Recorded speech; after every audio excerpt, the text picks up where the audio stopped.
Om Namo Bhagavate Vasudevaya. Om Namo Bhagavate Vasudevaya. Om Namo Bhagavate Vasudevaya. Narayanam Namaskritya Naram Chaiva Narottamam Devim Saraswatim Vyasam Tato Jayamudirayet. नष्टप्रायेषु अभद्रेषु नित्यं भगवतः सेवया भगवति उत्तमश्लोके भक्तिर्भवति नैष्टिकी. We are continuing with Srimad Bhagavatam, Canto 1, Creation, chapter number 12, Birth of Emperor Parikshit. Shaunaka Uvacha Ashvathamnopasratsena Brahma Shishno Rutejasa Uttaraya Hato Garbha Ishena Jivatah Punaha. Translation by Srila Prabhupada. The sage Shaunaka said, "The womb of Uttara, mother of Maharaj Parikshit, was spoiled by the dreadful and invincible Brahmastra weapon released by Ashwatthama. But Maharaj Parikshit was saved by the Supreme Lord." Om Ajnanatimmirandasya Jnananjana Shalakaya Chakshurunmilitam Yena Tasmai Shri Gurave Namaha. So, this chapter is about the miraculous birth and early life of Parikshit Maharaj. And Parikshit Maharaj, Srila Prabhupada says, is a central figure in the later sections of the Bhagavatam. From this chapter, we will also understand how Parikshit Maharaj was curious, not just about materialistic stuff, but spiritual curiosity he had. Like he wanted to know who who is this person who's come to save me, and how he got the divine protection of Krishna within the womb. So far, the sages had inquired about Parikshit's birth from Sutta Goswami. Now, in the course, this was earlier they had asked, but in the course of narration, other topics were discussed, like the first Brahmastra that was thrown by Ashwatthama, and then how Arjuna punished Ashwatthama because of that Brahmastra, Kunti's prayers, how beautifully she prayed to Krishna, the Pandavas visit Bhishma, who's about to leave his body, Bhishma Dev's prayers to Krishna, and then we heard Krishna leaving for Dwarka from Hastinapur, his arrival in Dwarka, and how everyone was so happy to see Krishna and, him meeting his relatives, etc. So the sages, they were so absorbed in hearing all this. And so now, after hearing all this, now Shaunaka is making that original inquiry, what he had asked before. What was that? About Parikshit Maharaj's birth and his early life. So Shaunaka Rishi says that Ashwatthama, now for the second time, he threw Brahmastra. Excuse me. And that Brahmastra was aimed at Uttara's womb. He wanted to kill the last descendant of the Pandavas, that is Parikshit Maharaj. So when that Brahmastra was thrown, Uttara's womb was spoiled.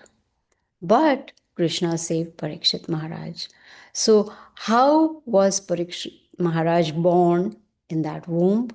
How did he die? These are their questions. And what did he achieve after his death? I thought these are very, very important questions. How did he die? Right? So, excuse me, it teaches us that we need to prepare ourselves throughout our life so that we can die properly, so that we are successful when we die, which means we think about Krishna at the time of death. Now, what did he achieve after his death? That should be our question. What will we achieve after we give up this body, right? What is our goal? If our goal is to go back to the spiritual world, breaking this cycle of birth and death, then for that we need to prepare ourselves. So this chapter is indicating that Kali Yuga has already begun, and they could see the sign of Kali Yuga. How first Parikshit Maharaj was cursed by the son of a Brahmana, a great king like Parikshit Maharaj, and how the unfortunate Brahmana's son was condemned, right? And the king had to prepare himself to die in 7 days. So Parikshit Maharaj, if he wanted, he could have invoked that curse of that Brahmana's son. But he did not, because he knew Kali Yuga has begun, and he found himself very fortunate that he had a 7 day notice of his death. 7 days. If you remember, I always talk about this. We also have 7 days notice to die. Monday, Tuesday, Wednesday, Thursday, Friday, Saturday, Sunday. Any of these days we can die out of these 7 days, right? But Parikshit Maharaj knew exactly when he was going to die. So Shaunaka Rishi, he is inquiring, he's saying, we want to hear about Parikshit Maharaj. You see, to whom Shukadev Goswami imparted this knowledge of Srimad Bhagavatam. Parikshit Maharaj heard it from a bona fide source. And what was that bona fide source? Shukadev Goswami. And Parikshit Maharaj heard Srimad Bhagavatam very properly, like an ardent student. This is called bona fide hearing and also bona fide speaking of Srimad Bhagavatam. Prahlad Maharaj in the Srimad Bhagavatam says, out of the 9 processes of devotional service, right? Shravanam, Kirtanam, Vishnu, Smaranam, Padasevanam, Archanam, Vandanam, Dasyam, Sakyam, Atmanivedanam. So these are the 9 processes of devotional service. And if one can follow even one out of these, or all of them, one's life will be successful. So, Shukadev Goswami, he spoke Srimad Bhagavatam, which is like chanting. And Parikshit Maharaj heard, which is called Shravanam, hearing. So, both Shravanam and Kirtanam are important processes to become self realized. But for hearing, it's very important. See, we have 2 ears and 1 mouth to speak. 2 ears means hearing is more important than speaking. So the hearing should be with sincerity and seriousness. That is a requisite for Srimad Bhagavatam. And we see that Shukadev Goswami, he recited Srimad Bhagavatam in devotion. And Parikshit Maharaj, he heard it very properly. So Suta Goswami is answering, and he says that Yudhishthir Maharaj, later on, he administered the whole kingdom very generously like his father. He had no personal ambition. He was free of sense enjoyment, how I can enjoy this kingdom or opulence. No, nothing of that sort. And how was that possible? Because Yudhishthir Maharaj always performed any activity that he did, it was for the pleasure of Krishna. Srila Prabhupada says, if only the leaders of today, if they could follow Srimad Bhagavatam, if they could rule like Yudhishthir Maharaj, then everybody, all the citizens will be spiritually inclined. And then the people will be led on the right path. Because it's the duty of a king, right? He needs to serve the citizens. Similarly, the leaders are meant to serve the citizens, especially king, according to Srimad Bhagavatam. King is the representative of Krishna. So just like the Supreme Lord protects, the king also needs to protect. And Yudhishthira Maharaj, he wanted his citizens to become devotee of Krishna. So he was not only just providing them materially, but also spiritually. He knew, because until and unless the citizens are Krishna conscious, they will not be happy. So he wanted the best for his citizens. He was a perfect king. And it is said that his fame reached far and wide. He became so popular because of being a great king. His popularity even went to the celestial planets like the Swargaloka, heavenly planets everywhere. There was fame. Not only he was famous, but even his brothers, his wife, all became very famous. And those who lived in heavenly planets, they wanted to come and live in the kingdom of Yudhishthira Maharaj. But Yudhishthira Maharaj was very satisfied only by serving Krishna. We learned in Bhagavad Gita chapter 3 and 5 about Karma Yoga how we should perform our activities. We should perform it in such a way that we do not create any more reactions. It has to be karma free actions. No more karma at all. Then a person can be happy. So, those who are, you can say, materially inclined, they are satisfied by enjoying their senses. But the devotees of the Lord, they are satisfied by serving Krishna. And the first service that we can do is, of course, hearing and then chanting, mantra meditation. You know, just like take an example, someone who's very hungry can be satisfied by eating food, right?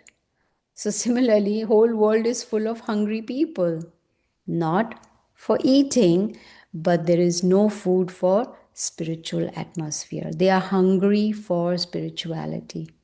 Unfortunately, the leaders of the society, they do not they do not show the importance of taking on spiritual knowledge. They're only concerned with how much money I can make, how much can I possess, so, and how famous can I become.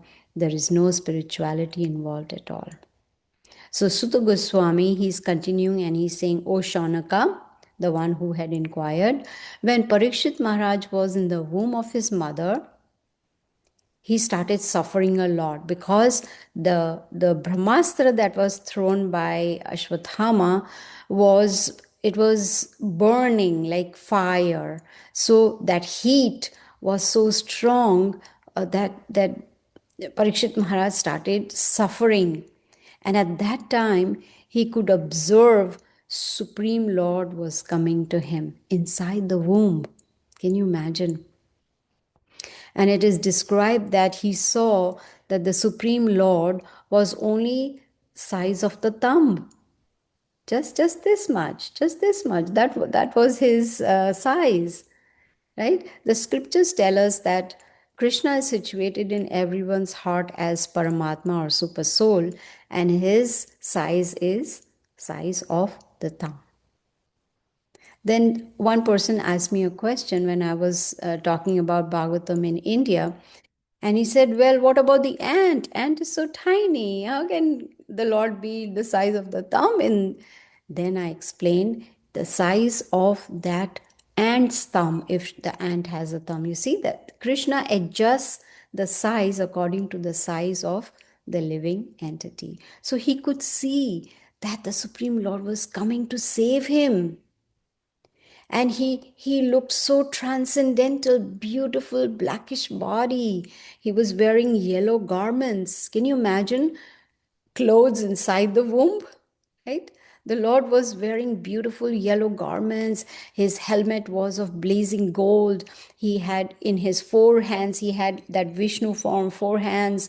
He had the club, the lotus, the Sudarshan chakra. He had all that. And he was wearing earrings of gold, and his eyes were red with fury because Ashwathama had tried to kill a pure devotee, Parikshit Maharaj.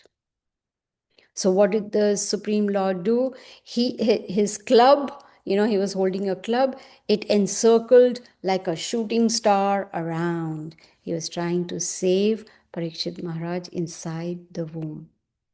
You see, Krishna, he enters in the heart of all living entities, and he enters into all universes also. He enters into each atom. He's all pervading, he's everywhere. So he entered the womb of Uttara to protect Parikshit Maharaj. There is a very nice prayer, Rakhe Krishna Mare Krishna Rakhe ke. Anybody Krishna wants to protect, no one can kill. And anyone Krishna wants to kill, no one can protect. You see, so even the very powerful Brahmastra could not kill pure devotee Parikshit Maharaj. So, Parikshit Maharaj, he could see the Lord in the womb, and it is mentioned, Prabhupada says, that the shape of the Lord was suitable for the vision of Parikshit Maharaj. Now, the Lord can become bigger and bigger and bigger, and or he can become smaller, smaller, smaller, based on what he desires. It is at Krishna's will. So there is no difference between the thumb like Vishnu in the womb or the full fledged Narayan form in Vaikuntha. There's no difference at all. They are the same Supreme Lord. You see? So the Supreme Lord, with the encircling of the club, he was able to vanquish the radiation from Brahmastra. Nice analogy is given that just like the sun, it evaporates drop of dew. Like that, he immediately removed the effect of Brahmastra. And Parikshit Maharaj, he was seeing all this, he was observing, and he was wondering, who is he? And while he was wondering, the Supreme Lord disappeared. After Krishna protected Parikshit Maharaj, then the Lord disappeared. So it is said that Parikshit Maharaj, he took birth when all the zodiac signs were evolved. He appeared at an auspicious time like a great hero. All the astronomical calculations are factual, you see. It is said, Prabhupada says, astrology is a science. It's not make believe, it's not a story, but it is science. All are controlled by the laws of nature every moment. And we've learned in Bhagavad Gita, every action has a reaction. So we are awarded, this body that we have today is based on our past karma. But those who perform actions for the satisfaction of Krishna, they are not bound. Chapter 3, Krishna says, Yagnarthat karmanyo nakta lokoyam karma bandhanaha. That if we perform activities for our personal sense enjoyment, then there is bondage. But when we perform for the satisfaction of the Lord, then there is liberation. So, Yudhishthir Maharaj, after Parikshit Maharaj was born, Yudhishthir Maharaj, he, performed purificatory process. There is a process mentioned in the Vedas about what should one do after the birth of a child. You see, auspicious hymns are recited, etc. So the king knew how, where, and when to give charity. Because Parikshit Maharaj was born, so he wanted to give charity. So he knew whom to give charity and at what time. You see, so he gave gold, land, villages, elephants, horses, lots of grains. He gave all this charity to the Brahmanas. Brahmana by qualification, not by birth. Someone who has developed the qualities of a Brahmana, to them he gave. You see? In the Bhagavad Gita, also, chapter 17, Krishna explains how we should give charity. It has to be to the right person, at the right place, at the right time, for a right purpose. And the right purpose is that charity should be used in service of the Supreme Lord. So when the Brahmanas received this charity, they were very satisfied. And they said that this spotless son, which is Parikshit Maharaj, has been restored by the Supreme Lord. He was saved when he was doomed to be destroyed. Krishna came at the right time to save Parikshit Maharaj. Now, Prabhupada says there are two reasons for being saved by Krishna. First of all, Parikshit Maharaj was spotless because he was a pure devotee of Krishna. And the second was he was the only surviving male descendant of that dynasty. So Krishna wanted, to continue the line of pious kings to rule the earthly planet. Now, here in this chapter, Krishna is referred to as Vishnu in these verses, right? That he entered as Vishnu in the womb of Uttara to save Parikshit Maharaj. Why? Because the work of protection, annihilation, etc., is done by Krishna's plenary expansion, that is Lord Vishnu. That's why these verses are talking about Lord Vishnu. Now, Parikshit Maharaj, I got I was able to focus on this one word, spotless. Few verses were talking about Parikshit Maharaj being spotless. So I was thinking, and I was reading Purports of Srila Prabhupada, and Prabhupada says that Parikshit Maharaj is called spotless because he was a pure devotee of Krishna. What does it mean to be a pure devotee? Does it mean that one goes to the mountains, Himalayan mountains, renounce everything and sit and meditate? No.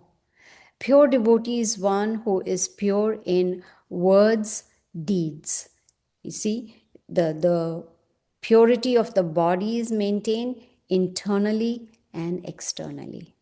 Internally means doing mantra meditation and purifying the heart. Externally means performing austerities of the body, at the same time doing karma free work. No more reactions. Pure devotee means who's constantly thinking about the Lord. Constantly. Usually what devotees do, they think about the Lord when they have to chant in the morning and then forget about Him and then go about the business throughout the day. But Parikshit Maharaj, he remembered Krishna all the time. You see?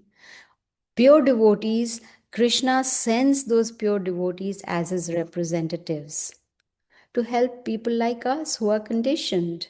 What are we conditioned with? We are conditioned that I am this body, I'm going to live forever, everything belongs to me, all these possessions are mine, and they'll be with me forever. This is conditioning. But to help us conditioned souls to become Krishna conscious and become qualified to go back to the spiritual world, Krishna sends pure devotees as his representatives. You see, even the Brahmanas, they should be actually pure devotees. If they consider themselves Brahmanas by qualification, they should be pure devotees, you see. So the Brahmanas who were present over there, they started speaking. After getting charity, they said that this child who is born, Parikshit Maharaj, he will be known as the one who was protected by Krishna. He'll become a first class devotee. He already was, but they predicted he will become a first class devotee and he'll be qualified with all good qualities.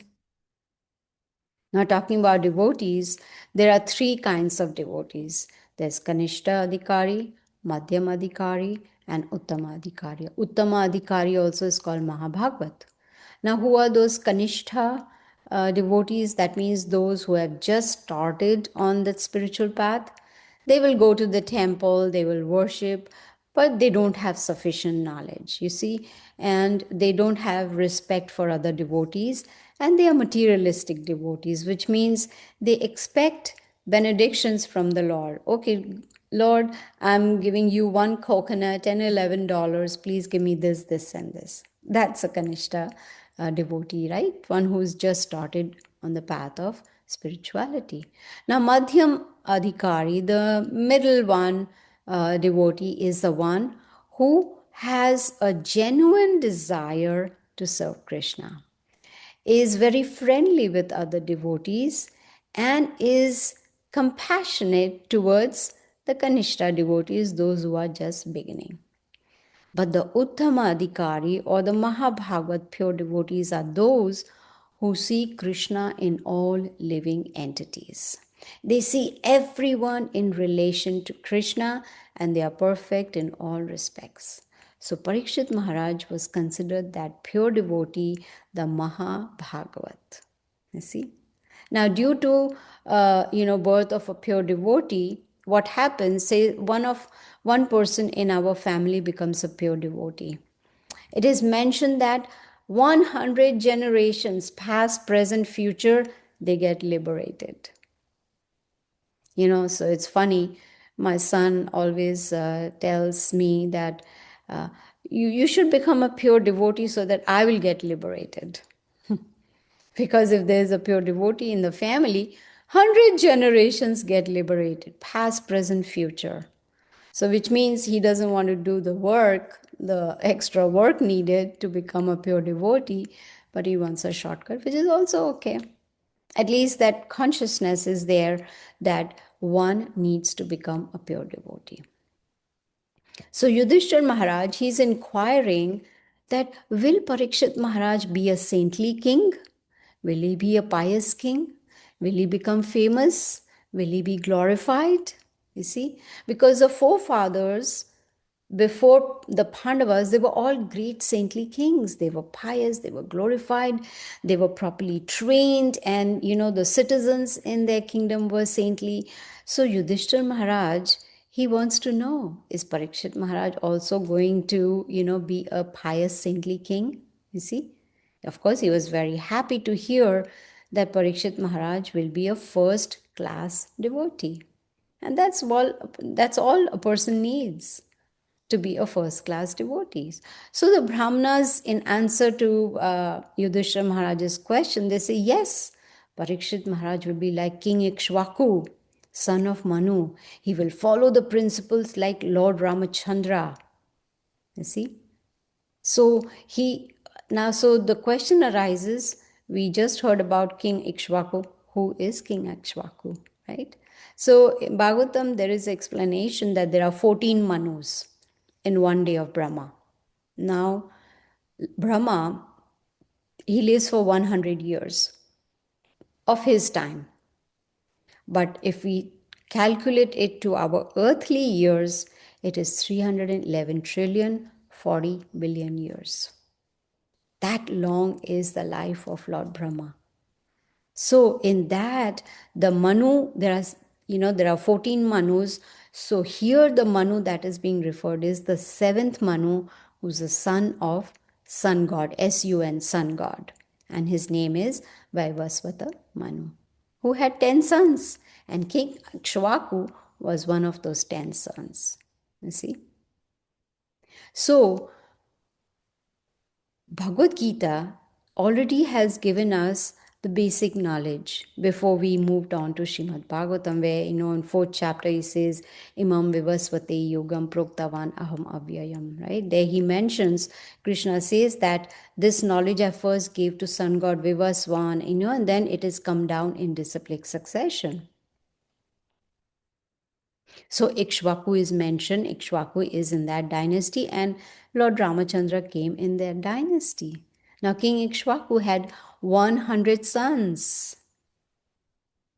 You see? Of course, we'll learn about Lord Ramachandra in the future cantos, but here there's just a small mention. So the Brahmanas, they are informing Yudhishthira Maharaj that Parikshit Maharaj, he'll be very famous. For what? For charity, for performing fire sacrifices, protecting his citizens. He will protect especially those who are devotees of the Lord, those who are surrendered to the Lord. He'll be a good bowman, he'll be good in archery. He'll be as good as Arjuna. He'll be irresistible as fire and unsurpassable as the ocean. That's how great this little child, Parikshit Maharaj, is going to be. He'll be as strong as a lion. He'll be forbearing like earth and tolerant as his parents. You see, his parents were Uttara and Abhimanyu. You see, the lion is when one is strong in chasing an enemy, That's when you call that person like a lion. You see, nowadays we see people are throwing atom bombs on the earth here or there, but still the earth is forbearing, right? It's not, the earth is not annihilating all the living entities, no. Just like a mother excuses a little child, the parents are tolerant, right, to those children that are very mischievous. So, an ideal king possesses all these good qualities. And Parikshit Maharaj is foretold to have all these qualities in perfection. See? So just like grandfather Yudhishthir or Brahma, they are, they are, you can say, they have equanimity of mind, So here Parikshit Maharaj is being praised by all different examples. Then the Brahmana said, he'll be almost as good as Krishna. Can you believe that? He'll be almost as good as, of course, he won't be Krishna, but he'll be as good. How? Because he'll follow in the footsteps of Krishna. You see, the association with the Supreme Lord makes one qualified to be like the Supreme Lord. Not be the Supreme Lord, but be like the Supreme Lord. So it is mentioned in the purport that one can achieve 78% of godly qualities with right association. That is why we always, emphasize the importance of association. When we associate with devotees, then we start learning from them and also inculcating those very nice qualities that the devotees have. Just how, so the question may arise, how can we associate with Supreme Lord? He is so far, far away in his spiritual world, but he's there within our heart also, right? If we follow his instructions, that means we are associating with him. So Parikshit Maharaj, he actually associated with the Lord within the womb also, before his birth. And he associated with Krishna till the last moment, till he met with death. And then the Brahmanas are saying he will be like Bali Maharaj in patience. He'll be staunch devotee of Krishna like Prahlad Maharaj. He'll perform many horse sacrifices. And, of course, we will learn about Bali Maharaj and Prahlad Maharaj in the future cantos. But here the Brahmanas are giving an example to Yudhishthira Maharaj. You see, and they also predict, even before the episode happened, they already predict that this boy, Parikshit Maharaj, he will die of a snake bite. But before that, he will free himself from all material attachment. He will surrender to the Supreme Lord, and that would be complete surrender. So here they are talking about getting free from material attachment. So our question should be, how? How do we do that? Because we all are materially attached. We are attached to our home, our cars, our spouse, our children, our family, relatives, society, country, possessions. You see, we are so attached. How do we become detached? By practicing Bhakti Yoga, and that starts with mantra meditation. Hare Krishna, Krishna Krishna, Hare Hare, Hare Ram, Ram Ram, Hare Hare. When we chant, we connect with Krishna, and then we become qualified to go back to the spiritual world. You see? So we need to somehow or the other detach ourselves from sense enjoyment. And when we do that, then we'll become fearless. You see, those who are fearful, they are always in anxiety. And we have learned from the scriptures that this material world is like a prison house. And we are the prisoners in this prison house. You see? And because we are in the prison, we are fearful, right? So, if we really want to free ourselves, then the best way is to do at least mantra meditation. Because when we do mantra meditation, Then we will be able to purify ourselves and then become self-realized. So Bhakti Yoga is the only process by which to become free from this material prison. So here the Brahmanas, they instructed Yudhishthira Maharaj about the future of Parikshit Maharaj. And then they went back to their homes.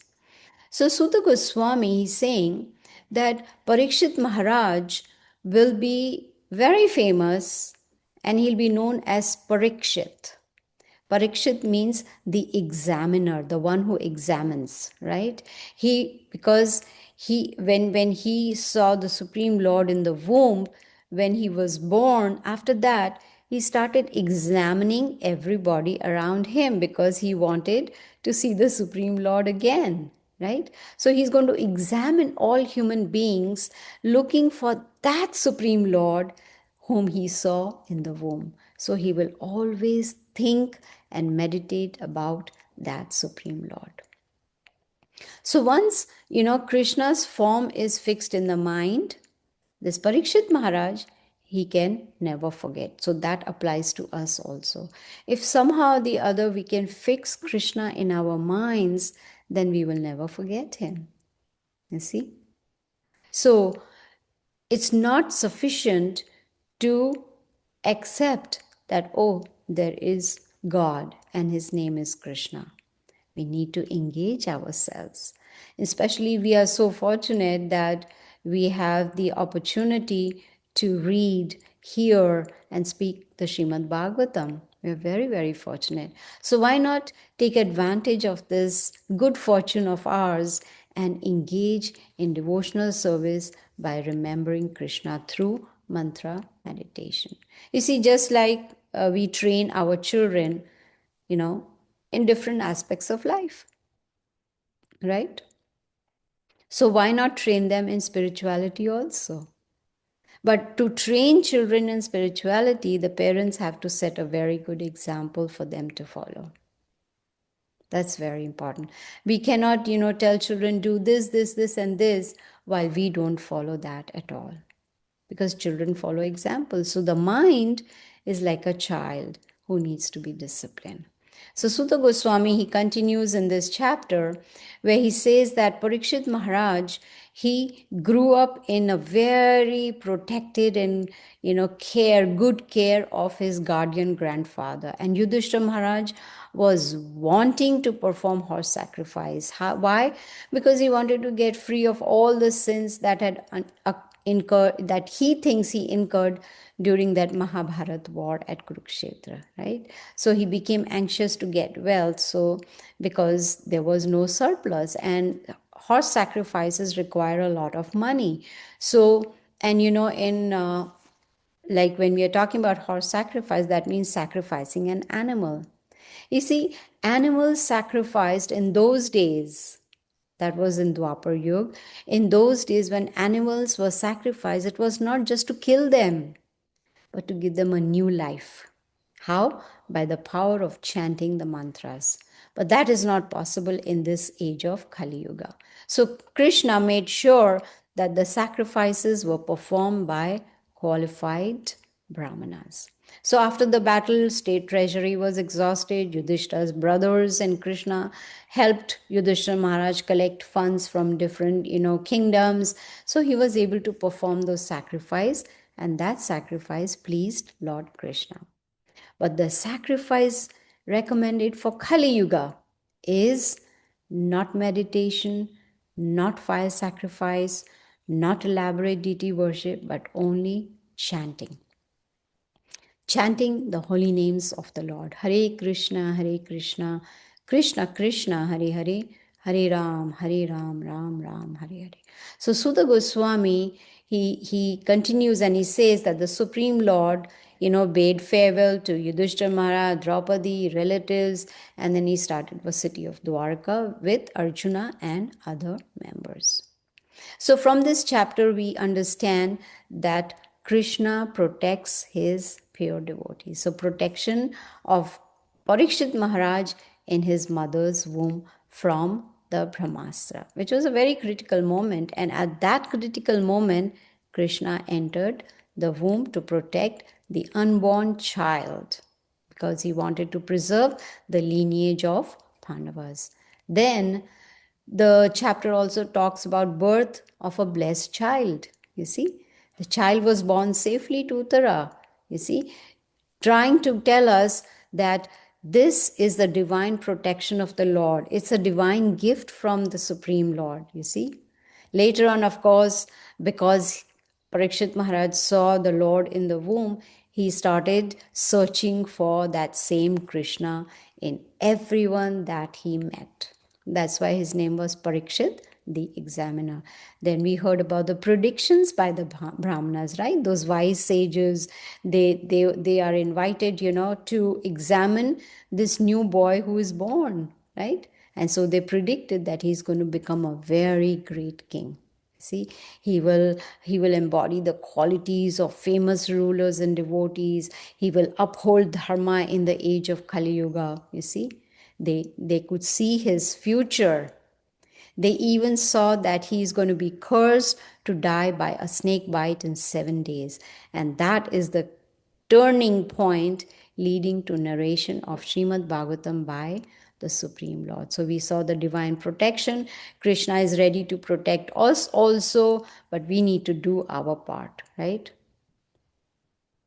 From this chapter, we can see Krishna protected even before the birth, you see. And then we saw the spiritual curiosity of Parikshit Maharaj, his lifelong search for Krishna. This symbolizes the soul's quest for the Supreme Lord. So, this is how we understand from this chapter the importance of bhakti yoga, the importance of chanting and hearing, especially in this Kali Yuga. Very, very important. So I'm going to end now. If anyone has any questions or comments, you can ask.